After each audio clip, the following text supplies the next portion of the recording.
ನಿಮ್ಮ ಹತ್ರ ಎಷ್ಟೇ ಒಳ್ಳೆ ಟ್ಯಾಲೆಂಟ್ ಇದ್ದರೂ ಕೂಡ ನೀವು ಎಷ್ಟೇ ಒಳ್ಳೆ ಸ್ಕೋರ್ ಮಾಡಿದರೂ ಕೂಡ ನಾವು ಹೇಳ್ತಕ್ಕಂಥ ಒಂದು ಕಾಗದ ನಿಮ್ಮ ಫೈಲ್ನಲ್ಲಿ ಇಲ್ಲ ಅಂದರೆ ನಿಮಗೆ ಬರ್ತಕ್ಕಂಥ ಬೆಸ್ಟ್ ಆಪರ್ಚುನಿಟಿ ಕೈ ತಪ್ಪಿ ಹೋಗ್ಬೋದು. ನಿಮಗೂ ಕೂಡ ಒಳ್ಳೊಳ್ಳೆ ಕನಸುಗಳಿರುತ್ತೆ. ಒಳ್ಳೊಳ್ಳೆ ಶಾಲಾ ಕಾಲೇಜುಗಳಿಗೆ ನಮ್ಮ ಮಕ್ಕಳನ್ನು ಸೇರಿಸಬೇಕು, ನಾವು ಅತ್ಯುನ್ನತ ಸರ್ಕಾರಿ ಹುದ್ದೆಗಳಿಗೆ ಸೇರಬೇಕು ಅಂತ ಕನಸುಗಳಿರುತ್ತೆ. ಆದರೆ ಈ ಒಂದು ಸರ್ಟಿಫಿಕೇಟ್ ಇಲ್ಲ ಅಂದರೆ ಅವೆಲ್ಲವೂ ಕೂಡ ಕೈ ತಪ್ಪಿ ಹೋಗ್ಬೋದು. ನಿಮ್ಮ ಕನಸು ಕನಸಾಗಿಯೇ ಉಳಿಬೋದು. ಹೌದು, ನಾವಿವಾಗ ಮಾತಾಡ್ತಾ ಇರೋದು ನಿಮ್ಮ ಜೀವನದ ಮಾಸ್ಟರ್ ಕೀ ಆಗಿರ್ತಕ್ಕಂಥ ಜಾತಿ ಮತ್ತು ಆದಾಯ ಪ್ರಮಾಣ ಪತ್ರದ ಬಗ್ಗೆ, ಅಂದರೆ ಕ್ಯಾಸ್ಟ್ ಇನ್ಕಮ್ ಸರ್ಟಿಫಿಕೇಟ್ ಬಗ್ಗೆ.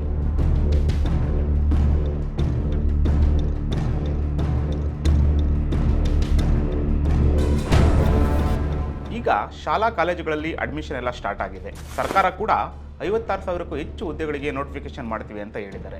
ನೀವು ಕೊನೆ ಗಳಿಗೆಯಲ್ಲಿ ಹೋಗಿ ತಹಸೀಲ್ದಾರ್ ಆಫೀಸ್ ಮುಂದೆ ಮತ್ತು ನಾಡ ಕಚೇರಿಗಳ ಮುಂದೆ ಹೋಗಿ ನಿಂತ್ಕೊಂಡ್ರೆ ನಿಮ್ಮ ಕೆಲಸ ಯಾವುದೇ ರೀತಿ ಮ್ಯಾಜಿಕ್ ಥರ ಆಗೋದಿಲ್ಲ. ಅದಕ್ಕೆ ವೀಕ್ಷಕರೇ, ನೀವು ಈಗಲೇ ತಯಾರಿ ನಡೆಸಬೇಕು. ನಿಮ್ಮ ಹತ್ರ ಯಾವೆಲ್ಲ ದಾಖಲೆಗಳಿರಬೇಕು ಅಂತ ನಾನು ನಿಮಗೆ ತಿಳಿಸ್ಕೊಡ್ತೀನಿ. ನೀವು ಪೆನ್ನು ಮತ್ತು ಪೇಪರನ್ನು ರೆಡಿ ಮಾಡಿ ಇಟ್ಕೊಳ್ಳಿ. ನೀವು ಕ್ಯಾಸ್ಟ್ ಸರ್ಟಿಫಿಕೇಟ್ ಮತ್ತು ಇನ್ಕಮ್ ಸರ್ಟಿಫಿಕೇಟ್ಗೆ ಅಪ್ಲೈ ಮಾಡಬೇಕು ಅನ್ನೋದಾದರೆ ಮೊದಲು ನಿಮ್ಮ ಹತ್ರ ಪಡಿತರ ಚೀಟಿ ಅಂದರೆ BPL ಕಾರ್ಡ್ ಇರಬೇಕು. ಅದೇ ಕುಟುಂಬಕ್ಕಿರ್ತಕ್ಕಂಥ ಮೂಲ ಆಧಾರ. ಇನ್ನು ನಿಮ್ಮ ಬಳಿ ಆಧಾರ್ ಕಾರ್ಡ್ ಇರಬೇಕು ಮತ್ತು ಆ ಆಧಾರ್ ಕಾರ್ಡ್ಗೆ OTP ಬರ್ತಕ್ಕಂಥ ಒಂದು ಫೋನ್ ನಂಬರ್ ಇರಬೇಕು. ಯಾಕಂದರೆ ನೀವು ಕ್ಯಾಸ್ಟ್ ಸರ್ಟಿಫಿಕೇಟ್ಗೆ ಅಪ್ಲೈ ಮಾಡೋದಾಗಲಿ ಅಥವಾ ನಂತರ ದಿನಗಳಲ್ಲಿ ಅದು ಪ್ರಮಾಣ ಪತ್ರ ಸಿಗಬೇಕಾದ್ರೂ ಕೂಡ ಈ ಒಂದು ಮೆಸೇಜ್ ಬರ್ತಕ್ಕಂಥದ್ದು ತುಂಬ ಮುಖ್ಯವಾಗಿರ್ತಕ್ಕಂಥದ್ದು. ಇನ್ನು ನೀವು 10ನೇ ತರಗತಿ ಮೇಲ್ಪಟ್ಟವರಾಗಿದ್ದರೆ ನಿಮ್ಮ ವರ್ಗಾವಣೆ ಪ್ರಮಾಣ ಪತ್ರ ಕಡ್ಡಾಯವಾಗಿ ಸಲ್ಲಿಸಬೇಕು. ಅಥವಾ ಅದಕ್ಕಿಂತ ಚಿಕ್ಕವರಿಗೆ ನೀವು ಕ್ಯಾಸ್ಟ್ ಸರ್ಟಿಫಿಕೇಟ್ ಮಾಡಿಸಬೇಕು. ಅಥವಾ ನಾವು ಶಾಲೆ ಕಡಿಮೆ ಕಲ್ತಿದ್ದೀವಿ ಅನ್ನೋದಾದರೆ ನೀವು ಶಾಲಾ ದಾಖಲಾತಿ ಪ್ರಮಾಣ ಪತ್ರವನ್ನು ಸಲ್ಲಿಸಬೇಕು. ಇನ್ನು ಪ್ರಮುಖವಾಗಿ ನಿಮ್ಮ ತಂದೆ ತಾಯಿ ಅಂತರ್ಜಾತಿ ವಿವಾಹವಾಗಿದ್ದರೆ ನೀವು ನಿಮ್ಮ ತಂದೆ ಅಥವಾ ತಾಯಿ ಯಾರ್ದಾದ್ರೂ ಒಬ್ಬರ ಜಾತಿ ಪ್ರಮಾಣ ಪತ್ರವನ್ನು ಅನುಸರಿಸಿ ನೀವು ಕೂಡ ಜಾತಿ ಪ್ರಮಾಣ ಪತ್ರವನ್ನು ಮಾಡಿಸ್ಕೊಳ್ಬೋದು. ಇನ್ನು ಯಾರೆಲ್ಲ ಪ್ರಮಾಣ ಪತ್ರವನ್ನು ಮಾಡಿಸ್ಬೇಕು ಅವರ ಒಂದು ಫೋಟೋ ಇದ್ದರೆ ಸಾಕು, ನೀವು ಅಪ್ಲೈ ಮಾಡ್ಬೋದು. ಹಾಗಾದರೆ ಇಷ್ಟೆಲ್ಲ ನಮ್ಮ ಹತ್ರ ರೆಡಿ ಇದ್ದಾವೆ, ಎಲ್ಲಿ ಅಪ್ಲೈ ಮಾಡಬೇಕು ಅನ್ನೋ ಪ್ರಶ್ನೆ ಮುಂದಾಗಿದ್ದರೆ ನೀವು ವಾಸಿಸುತ್ತಿರ್ತಕ್ಕಂಥ ಹತ್ತಿರದ ನಾಡ ಕಚೇರಿಯಲ್ಲಾಗಿರ್ಬೋದು, ಬೆಂಗಳೂರು ಒನ್ನಲ್ಲಾಗಿರ್ಬೋದು ಅಥವಾ ಗ್ರಾಮ ಒನ್ಗಳಲ್ಲಿ ಅಪ್ಲೈ ಮಾಡ್ಬೋದು. ಅದೇ ರೀತಿಯಾಗಿ ನೀವು ಅಧಿಕೃತ ಸೈಬರ್ ಸೆಂಟ್ರಲ್ಲೂ ಕೂಡ ಜಾತಿ ಮತ್ತು ಆದಾಯ ಪ್ರಮಾಣ ಪತ್ರಕ್ಕೆ ನೀವು ಅಪ್ಲೈ ಮಾಡ್ಬೋದು. ಅಪ್ಲೈ ಮಾಡಿದ ನಂತರ ಏನೆಲ್ಲ ಪ್ರೋಸೆಸ್ ಇರುತ್ತೆ ಅಂತ ನೀವು ಕೇಳ್ಬೋದು. ಪ್ರಮುಖವಾಗಿ ಈ ಒಂದು ಸರ್ಟಿಫಿಕೇಟ್ ಮಾಡಿಸೋದಕ್ಕೆ ನಿಮ್ಮ ಜೇಬಿಗೆ ಹೆಚ್ಚೇನು ಹೊರೆ ಆಗೋದಿಲ್ಲ. ಕೇವಲ ಸರ್ಕಾರ ವಿಧಿಸಿರ್ತಕ್ಕಂಥ 50 ರೂಪಾಯಿಗಿಂತ ಕಡಿಮೆ ಶುಲ್ಕ ಮಾತ್ರ ಇರುತ್ತೆ.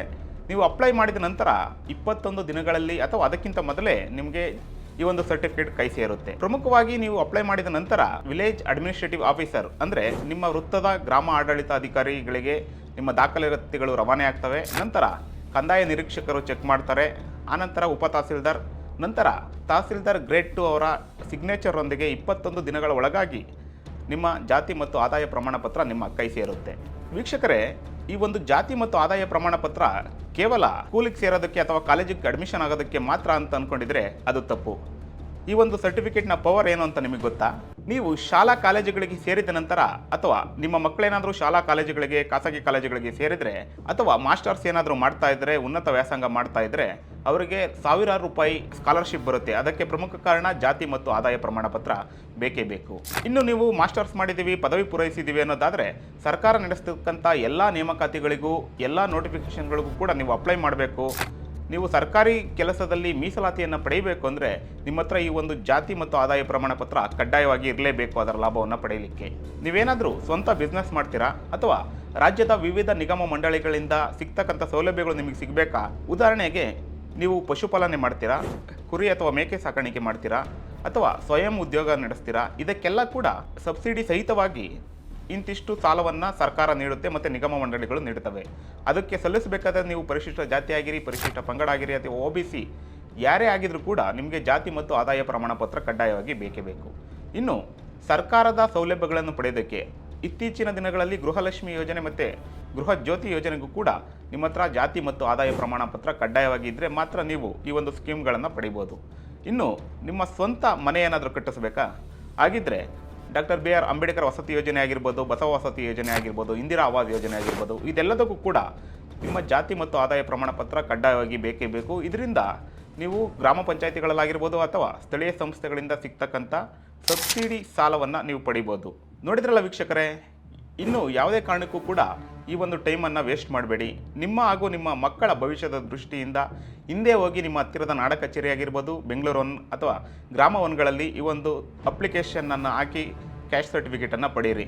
ಈ ವಿಡಿಯೋ ನಿಮಗೆ ಯೂಸ್ಫುಲ್ ಆಯಿತಾ? ಹಾಗಾದರೆ ನಿಮ್ಮ ಕುಟುಂಬ ಮತ್ತು ನಿಮ್ಮ ಫ್ರೆಂಡ್ಸ್ ಗ್ರೂಪ್ಗಳಲ್ಲಿ ಈ ಒಂದು ವಿಡಿಯೋನ ಶೇರ್ ಮಾಡಿ. ಇದೇ ರೀತಿಯ ಯೂಸ್ಫುಲ್ ಆದಂಥ ವಿಡಿಯೋಗೆ ನಮ್ಮನ್ನು ಫಾಲೋ ಮಾಡಿ, ಸಬ್ಸ್ಕ್ರೈಬ್ ಮಾಡಿ.